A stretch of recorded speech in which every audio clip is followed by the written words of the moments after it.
Dès l'instant où vous ouvrez les yeux, vous vous tenez sur un champ de bataille. Tout est calme, l'air est immobile. Mais la guerre pour votre esprit a déjà commencé. Dans cet espace fragile et brumeux, entre l'obscurité du sommeil et la lumière du matin, le monde attend derrière votre porte. Il attend avec ses lourdes exigences, son bruit assourdissant, ses tragédies et ses attentes interminables et écrasantes sur qui vous êtes censé être. La plupart des gens perdent cette bataille dès les premières secondes de conscience. Ils attrapent leur téléphone, inondent leur cerveau des vies mises en scène d'inconnus et glissent immédiatement dans la panique. Ils s'arment d'une personnalité qui n'est pas vraiment la leur, enfilant un masque juste pour survivre au chaos de la journée. Ils deviennent réactifs, dérivant comme une feuille dans la tempête, bousculés par les emails, les actualités et les humeurs des autres. Mais il existe une autre façon de s'élever. Il existe un moyen de réclamer votre âme avant que le monde ne réclame votre temps. Si vous ne vous définissez pas dans ces premiers instants de calme, le monde vous définira par défaut. Il vous tendra un scénario que vous n'avez jamais écrit et vous forcera à jouer un personnage que vous méprisez. Mais ce matin est une forge. C'est le seul moment de la journée où le métal de votre esprit est assez malléable pour être façonné par votre propre main. Ces déclarations que nous allons explorer ne sont pas de vagues souhaits ou des espoirs vides. Ce sont des outils de calibrage. Ce sont les ancres psychologiques qui vous maintiennent stable lorsque les tempêtes de la confusion collective tentent de vous emporter. Nous commençons par retirer les fausses couches, en débutant par les chaînes lourdes et rouillées de votre propre histoire. La première vérité que vous devez ancrer dans votre esprit est que vous n'êtes pas qui vous étiez. Vous êtes qui vous choisissez de devenir. Nous nous réveillons souvent en traînant le cadavre d'hier. Nous trimballons nos erreurs passées, nos anciens échecs et les versions de nous-mêmes qui n'existent plus, agissant comme s'ils étaient encore réels. Nous laissons la culpabilité d'il y a 10 ans dicter la confiance de ce matin. Mais dans la psychologie profonde du soi, s'accrocher au passé est un refus de vivre. Pensez au serpent. Si un serpent ne peut pas muer, il ne reste pas simplement le même. Il meurt. La vieille peau qui le protégeait autrefois devient une prison qui étrangle sa croissance. Votre passé est cette peau. Il a servi un but. Il vous a enseigné des leçons. Et il vous a protégé quand vous étiez plus jeune et plus vulnérable. Mais il ne peut pas contenir la personne que vous devenez aujourd'hui. Chaque matin offre une ardoise vierge, une liberté terrifiante, mais libératrice, de voter à nouveau pour votre identité. Vous n'êtes pas un objet statique, figé dans la pierre par ce que vous avez fait il y a 5 ans ou 5 minutes. Vous êtes un processus. Vous êtes un événement fluide en plein déroulement. Lorsque vous déclarez que vous n'êtes pas qui vous étiez, vous coupez le cordon qui vous relie aux vieux regrets. Vous retirez votre énergie des souvenirs qui vous épuisent et redirigez cette puissance dans l'action présente. Vous décidez que votre histoire est un point de référence et non une résidence. Vous n'habitez plus là-bas. Vous devez réaliser que la personne que vous étiez hier est morte. Et la personne que vous êtes aujourd'hui naît au moment où vous décidez de laisser ce poids derrière vous. C'est l'acte de renaissance psychologique. Cela exige que vous regardiez dans le miroir pour y voir du potentiel et non de l'histoire. Cela exige que vous pardonniez à la version plus jeune de vous-même de ne pas avoir su ce que vous savez maintenant, et que vous avanciez dans la lumière du présent sans que l'ombre du passé n'assombrisse votre chemin. Une fois que vous avez tranché le poids du passé, vous devez affronter l'insuffisance du présent. La deuxième déclaration confronte cette voix silencieuse et lancinante qui vous dit qu'il manque quelque chose. Vous devez réaliser que vous suffisez déjà, mais que vous choisissez de grandir. Cela semble être une contradiction pour l'esprit logique, mais c'est le secret de la nature. Considérez le grand chêne. Quand il n'est qu'un gland enfoui dans la terre, ce n'est pas un chêne brisé. Ce n'est pas un échec. Il est complet en lui-même. Il contient le modèle entier, le plan complet de la forêt à l'intérieur de sa minuscule coquille. Il n'a pas besoin d'ajouter quoi que ce soit de l'extérieur pour devenir magnifique. Il a seulement besoin de déployer ce qui est déjà là. La croissance, en ce sens, ne consiste pas à réparer une machine cassée. Il s'agit de révéler un trésor enfoui. Beaucoup de gens luttent pour le succès par un besoin désespéré de prouver qu'ils ont de la valeur. Ils travaillent depuis un sentiment de manque, croyant que s'ils accomplissent juste une chose de plus, s'ils obtiennent cette promotion ou cette relation, ils seront enfin entiers. Mais cette fin est un puits sans fond. Vous pouvez y jeter le monde entier, et il sera toujours vide. Le véritable pouvoir vient lorsque vous travaillez depuis un sentiment de plénitude. Vous grandissez non pas parce que vous détestez qui vous êtes, mais parce que vous respectez le potentiel de qui vous pouvez être. Vous polissez l'or non pas pour en faire de l'or. C'est déjà de l'or, mais pour le faire briller. Lorsque vous commencez votre journée en sachant que vous êtes déjà complet, vous cessez de mendier la validation du monde. Vous cessez de regarder les autres pour voir si vous êtes à la hauteur, car vous réalisez que votre valeur est inhérente et non acquise. Ce changement de perspective change tout. Il transforme votre labeur quotidien d'une tentative frénétique de survie en un acte noble de création. Vous n'essayez pas de devenir quelqu'un d'autre. Vous essayez de devenir davantage qui vous êtes vraiment. Et lorsque vous opérez depuis cet endroit de plénitude, vous changez fondamentalement votre interaction avec tout ce qui est extérieur à vous. Cela nous amène à la troisième réalisation. Vous ne pourchassez pas. Vous attirez ce qui vous appartient. Pourchasser est un acte de peur. C'est le comportement de quelqu'un qui croit que ce qu'il veut, le fuit. Cela implique que l'objet de votre désir vous est supérieur et que vous devez courir, mendier et ramper pour l'attraper. Lorsque vous courez après les gens, les opportunités ou le succès, vous envoyez un signal à l'univers que vous êtes en manque, que vous êtes inférieur au prix. Vous êtes le remorqueur désespéré essayant de tirer l'océan. Mais il existe une loi physique supérieure dans le domaine de la psyché. Pensez à un phare. Un phare ne court pas frénétiquement le long du rivage à la recherche de bateaux à sauver. Il incarne la dignité. Il se tient fermement sur son rocher. Il brûle sa lumière avec intensité et constance. Et grâce à cela, les navires le trouvent. Lorsque vous arrêtez de courir après les choses et commencez à construire votre valeur interne, vous devenez le phare. Vous alignez votre monde intérieur, vos croyances, vos habitudes, vos standards. Et le monde extérieur s'arrange naturellement pour correspondre à cette fréquence. C'est le principe de résonance. Un lac calme reflète parfaitement les étoiles. Un lac agité ne reflète rien. Lorsque vous apaisez votre besoin désespéré de poursuivre, vous devenez le lac calme, et les étoiles de l'opportunité tombent sur vos genoux. Vous attirez ce que vous êtes, pas ce que vous voulez. Si vous êtes désespéré, vous attirez des situations qui vous maintiennent dans le désespoir. Si vous êtes ancré sur de vous et puissant, vous attirez des opportunités qui correspondent à cette puissance. Ce n'est pas de la magie, c'est de la mécanique. En concentrant votre énergie sur le développement de votre propre caractère et de votre art, vous créez une gravité qui attire les bonnes choses dans votre orbite, sans que vous ayez à les forcer. Vous passez de la dynamique épuisante du chasseur à la dynamique puissante de l'aimant. Cependant, pour maintenir cet état d'attraction et de plénitude, vous devez protéger le vaisseau qui le contient. C'est pourquoi vous devez déclarer que votre temps, votre énergie et votre paix sont sacrés. Dans les temps anciens, les temples étaient construits avec un mur d'enceinte, une ligne distincte qui séparait le sol sacré du chaos du marché. Vous êtes ce temple. Votre énergie est le feu sacré qui brûle à l'intérieur. Si vous n'avez pas de mur, si vous n'avez pas de limite, les vents du monde souffleront votre feu. La plupart des gens traitent leur énergie comme un service public, disponible pour quiconque veut s'y brancher et l'épuiser. Ils disent oui quand ils pensent non. Ils entretiennent des drames qui n'ont rien à voir avec eux. Ils laissent les voleurs de temps dérober leur ressource la plus précieuse. Mais lorsque vous déclarez que votre paix est sacrée, vous devenez le gardien de la porte. Vous réalisez que l'accès à vous est un privilège, pas un droit. Dire non n'est pas un acte de cruauté, c'est un acte d'autopréservation. Vous ne pouvez pas verser à boire d'une coupe vide, et vous ne pouvez pas diriger votre vie si vous réagissez constamment aux exigences des autres. Vous devez devenir impitoyable avec votre environnement. Si une conversation vous épuise, mettez-y fin. Si une habitude émousse votre lame, coupez-la. Si une personne amène constamment des tempêtes dans votre port, fermez le port. Il ne s'agit pas d'être antisocial, il s'agit d'être pro-soi.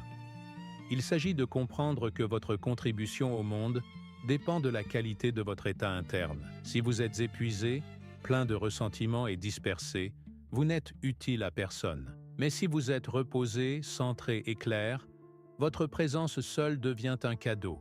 Vous scellez les fissures de votre vaisseau pour que votre pouvoir reste le vôtre à diriger, vous permettant de donner librement de votre trop-plein, plutôt qu'à contre-cœur de vos réserves. Avec votre énergie protégée et vos limites sécurisées, vous êtes maintenant libre de prendre le commandement. Vous devez reconnaître que vous êtes l'auteur et non le public de votre vie. Trop d'entre nous vivent sur le siège passager. Nous regardons nos vies se dérouler comme si nous étions assis dans une salle de cinéma, observant l'écran, attendant de voir ce qui arrive au personnage principal. Nous attendons un coup de chance. Nous attendons que quelqu'un nous donne la permission. Nous attendons le bon moment. Mais le scénario est vierge et le fauteuil du réalisateur est vide. Si vous ne prenez pas la plume, quelqu'un d'autre écrira votre histoire pour vous. Et ils vous donneront probablement un rôle mineur dans leur tragédie. Être l'auteur signifie accepter la responsabilité totale du récit. Cela signifie arrêter de blâmer les autres acteurs et commencer à diriger la scène. Cela signifie réaliser qu'à tout moment, avec une seule décision, vous pouvez bouleverser l'intrigue. Vous pouvez changer le genre. Vous pouvez tuer les habitudes faibles et introduire un nouveau héros. Cela nécessite une imagination active et le courage de réaliser que personne ne viendra vous sauver. Vous êtes celui que vous attendiez. Vivre passivement est une mort lente. C'est la sensation de dériver en aval sans pagaie. Vivre activement, c'est saisir la plume. C'est se réveiller et demander « Quelle scène vais-je écrire aujourd'hui ?» C'est comprendre que vos choix sont l'encre. Chaque petite décision, ce que vous mangez, ce que vous lisez, comment vous vous parlez à vous-même, écrit une phrase. Avec le temps, ces phrases deviennent des chapitres. Vous avez le pouvoir d'éditer le passé en changeant le sens que vous lui donnez. Et vous avez le pouvoir d'écrire l'avenir en changeant les actions que vous prenez aujourd'hui. Vous arrêtez de regarder l'écran et vous montez sur scène. Mais écrire le scénario ne suffit pas. Vous devez faire le travail pour le jouer. C'est là qu'intervient l'alchimie de la discipline. Vous devez vous rappeler que la discipline est votre langage et la constance votre super-pouvoir. Nous vivons dans un monde obsédé par la motivation. Nous voulons l'éclair de génie, l'explosion soudaine d'énergie qui rend le travail facile. Mais la motivation est un sentiment, et les sentiments sont comme la météo. Ils changent toutes les heures. La discipline n'est pas un sentiment. C'est une structure. C'est un vœu que vous faites à votre futur moi. Pensez aux anciens alchimistes, essayant de transformer le plomb en or. Le secret n'était pas une explosion soudaine, mais une chaleur stable et constante appliquée sur une longue période. C'est le principe de la répétition. L'eau traverse la roche non pas par sa force, mais par sa persistance. Lorsque vous faites de la discipline votre langage, vous cessez de négocier avec vous-même. Vous ne demandez pas si vous avez envie de faire le travail. Vous le faites simplement parce que c'est ce que vous êtes. Vous comptez sur l'intérêt composé des petites actions, sachant que le labeur quotidien est la chaleur qui transforme le plomb de votre potentiel en l'or de la réalité. La discipline est souvent vue comme une punition, une restriction de liberté. Mais la vraie discipline est la liberté ultime. Elle vous libère de la tyrannie de vos humeurs. Elle vous libère de la faiblesse de vos impulsions. Lorsque vous êtes discipliné, vous n'êtes plus esclave de votre fatigue, de votre ennui ou de votre anxiété. Vous agissez quelle que soit la condition. Vous devenez fiable, non seulement pour les autres, mais pour vous-même. Et cette fiabilité bâtit une confiance en soi inébranlable. Vous savez que si vous dites que vous ferez quelque chose, ce sera fait. C'est un super pouvoir dans un monde plein de promesses brisées. Alors que vous commencez à avancer avec cette discipline, le monde réagira. Il essaiera de vous ramener dans le troupeau. C'est pourquoi vous devez savoir qu'aucune voix extérieure n'est plus forte que votre vérité intérieure. La société fonctionne sur un esprit collectif. Elle a ses propres règles, peurs et limitations. Et elle devient mal à l'aise lorsque quelqu'un tente de se libérer. Les critiques que vous entendez, les doutes que les gens projettent sur vous, ce sont souvent juste des confessions de leurs propres peurs. Ils essaient de vous garder en sécurité dans la petite boîte qu'ils ont construite pour eux-mêmes. Vous devez apprendre à distinguer le signal du bruit statique. Le monde est plein de bruits statiques, opinions contradictoires, nouvelles de dernière minute, indignation virale, potin des voisins. Mais votre vérité intérieure est une fréquence claire et constante. C'est l'étoile du Nord. Si vous essayez de naviguer votre navire en regardant les lucioles de l'opinion publique, vous tournerez en rond. Vous devez lever les yeux vers le point fixe de vos propres valeurs et de votre intuition. Diriger sa vie exige la capacité de se tenir seul dans une pièce remplie de gens et de faire confiance à ce que l'on sait, même si tous les autres sont confus. Il s'agit de baisser le volume de la foule pour pouvoir entendre le murmure de votre propre destin. Cette boussole interne est la seule chose qui peut vous guider à travers le brouillard. La foule se dirige toujours vers la moyenne, vers la sécurité, vers le connu. Mais votre grandeur réside dans le chemin unique que vous seul pouvez emprunter. Faire confiance à sa voix intérieure est terrifiant, car cela signifie que vous ne pouvez plus blâmer les autres si les choses tournent mal. Mais c'est aussi exaltant car cela signifie que chaque succès est véritablement le vôtre. Vous cessez de demander la permission de vivre votre vie. Vous cessez d'avoir besoin des applaudissements du public pour savoir que vous avez fait du bon travail. Vous devenez auto-validé. Et cela vous rend dangereux pour un monde qui prospère sur votre insécurité. Se faire confiance ne signifie pas que la route sera facile. En fait, cela garantit des défis. Vous devez être prêt à déclarer que vous êtes bâti pour la pression, préparé pour un but et renforcé par la foi. Nous souhaitons souvent une vie sans difficulté, mais c'est un souhait de faiblesse. L'acier n'est pas durci en restant au soleil. Il est durci en étant plongé dans le feu et battu avec un marteau. La pression n'est pas un signe que quelque chose ne va pas. C'est un signe que vous êtes en train d'être préparé.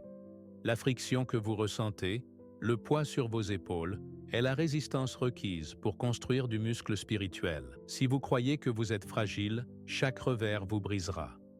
Mais si vous croyez que vous êtes antifragile, que vous vous améliorez réellement quand les choses deviennent difficiles, alors vous devenez inarrêtable. Vous commencez à voir vos luttes comme la chaleur nécessaire de la forge. Vous avez confiance qu'il y a un but à la douleur, que vous êtes façonné pour quelque chose de plus lourd que ce que vous pouvez actuellement porter. Cette perspective change votre relation avec la souffrance. Au lieu de demander « Pourquoi cela m'arrive-t-il ?», vous demandez « Qu'est-ce que cela essaie de m'apprendre ?» Vous réalisez que vous êtes sculpté.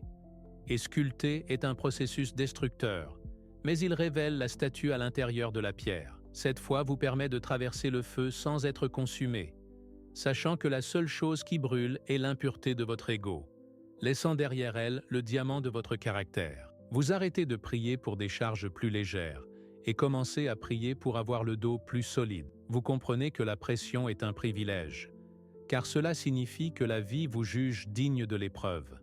Cette résilience vous donne le courage d'affronter la chose la plus terrifiante de toutes, l'obscurité.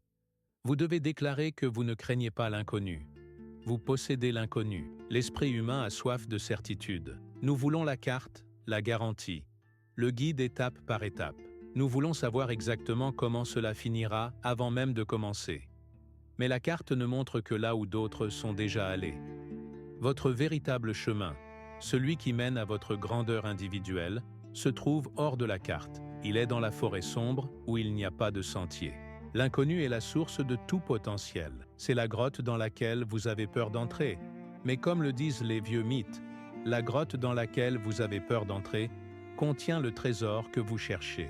Posséder l'inconnu signifie marcher dans le brouillard sans lampe de poche, en faisant confiance au fait que vos yeux s'adapteront. Cela signifie réaliser que la sécurité est une illusion, mais que votre capacité à trouver des solutions est réelle. Lorsque vous arrêtez d'avoir besoin de connaître le résultat avant de commencer, vous devenez un explorateur plutôt qu'un touriste dans votre propre vie. La plupart des gens restent sur la route goudronnée. Elle est sûre, elle est bondée, et elle ne mène nulle part de nouveau. Mais vous choisissez de marcher dans les broussailles. Vous choisissez le risque de vous perdre parce que vous savez que c'est la seule façon de trouver quelque chose de vrai. Posséder l'inconnu est une déclaration de confiance en votre propre adaptabilité. C'est dire « Je ne sais pas ce qu'il y a là-bas, mais je sais que je peux le gérer ». Cela transforme la peur en excitation. Cela transforme l'anxiété en anticipation. Vous marchez dans l'obscurité non pas parce que vous êtes imprudent, mais parce que vous savez que la lumière que vous cherchez ne se trouve pas sous les lampadaires du familier. En marchant vers cet inconnu, vous heurterez inévitablement des murs. Vous entendrez le mot « non ». C'est pourquoi vous devez comprendre que chaque « non » auquel vous faites face vous redirige vers le bon « oui ». On nous apprend à voir le rejet comme un jugement sur notre valeur. Nous pensons que cela signifie que nous avons échoué, que nous ne sommes pas assez bons. Mais dans la grande architecture de votre destin, Le rejet est simplement une redirection. C'est l'univers claquant une porte pour vous empêcher d'entrer dans une pièce trop petite pour vous. Pensez à une rivière dévalant une montagne. Quand elle heurte un rocher massif, elle ne s'arrête pas pour pleurer. Elle n'abandonne pas. Elle coule simplement autour, creusant souvent un canal plus profond et plus puissant à cause de l'obstacle. Le non est le rocher. Il vous force à trouver un nouveau chemin, souvent celui que vous n'auriez jamais envisagé, qui s'avère être la route exacte que vous deviez emprunter. Lorsque vous embrassez cela, vous cessez de prendre la perte personnellement. Vous réalisez que ce qui est destiné pour vous ne peut pas vous manquer. Et ce qui vous a manqué ne vous était jamais destiné. Vous développez un amour pour votre destin, confiant que le blocage est en fait un panneau indicateur pointant vers votre vrai nord. Parfois, le non vous sauve d'un travail misérable, d'une relation toxique ou d'une victoire creuse. C'est une forme de protection enveloppée sous l'apparence de la douleur. En acceptant la redirection, vous vous épargnez des années à vous cogner la tête contre une porte verrouillée. Vous vous tournez et cherchez la fenêtre ouverte. Vous coulez comme l'eau, adaptable et implacable, sachant qu'éventuellement, vous atteindrez l'océan. Cette confiance guérit la maladie de prendre du retard. Vous devez vous rappeler que vous n'êtes pas en retard. Vous êtes exactement là où vous devez être.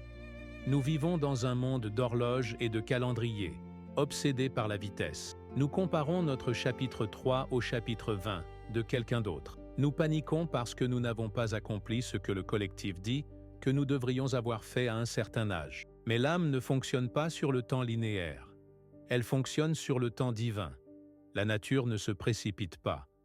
Le bambou passe 5 ans sous terre, construisant un système racinaire massif, tout en ne montrant aucune croissance au-dessus de la surface. Pour l'observateur extérieur, il semble mort. Il ressemble à un échec.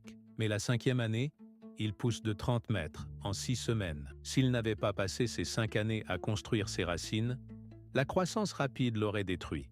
Il se serait effondré sous son propre poids. Vous êtes peut-être dans la saison de vos racines. Vous construisez les fondations qui soutiendront la tour de votre succès futur. Précipiter le processus, c'est ruiner le produit. La patience n'est pas une attente passive. C'est une confiance active dans le timing de votre vie. C'est la compréhension que vous ne pouvez pas forcer le printemps à venir plus tôt. Peu importe combien vous criez après la neige, vous devez respecter les saisons de votre propre vie. Il y a des temps pour planter, des temps pour attendre et des temps pour récolter. Si vous essayez de récolter alors que vous plantez, vous détruisez la culture. Lorsque vous cessez de comparer votre chronologie à celle des autres, vous dissolvez l'anxiété du retard. Vous réalisez que vous êtes pile à l'heure pour votre propre destin. Vous vous installez dans le travail, sachant que les racines que vous faites pousser dans l'obscurité sont la partie la plus importante de l'arbre. Enfin, vous amenez tout cela dans le moment immédiat.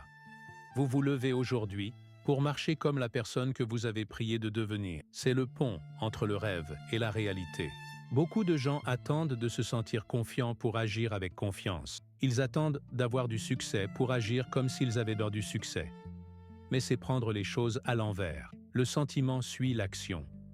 Vous devez incarner l'état d'être avant que la preuve n'apparaisse. C'est la fonction transcendante de la psyché humaine. Vous devez porter l'attitude de votre futur moi comme un costume sur mesure aujourd'hui. Vous devez parler avec son autorité, marcher avec sa démarche et prendre des décisions avec sa sagesse. Maintenant, au milieu de votre réalité actuelle, lorsque vous agissez comme si, vous comblez le fossé.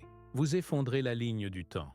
Vous arrêtez d'attendre que le futur arrive et vous le traînez dans le présent de vos deux mains. Si vous voulez être un leader, vous n'attendez pas le titre.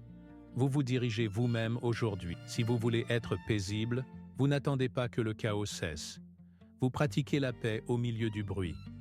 Vous vous traitez avec la dignité d'un roi ou d'une reine avant d'avoir la couronne. Ce n'est pas faire semblant, c'est pratiquer. C'est répéter le rôle que vous êtes né pour jouer, afin que lorsque le rideau se lèvera, vous soyez prêt. Vous changez votre posture, votre ton et votre état d'esprit pour correspondre à la vision dans votre tête.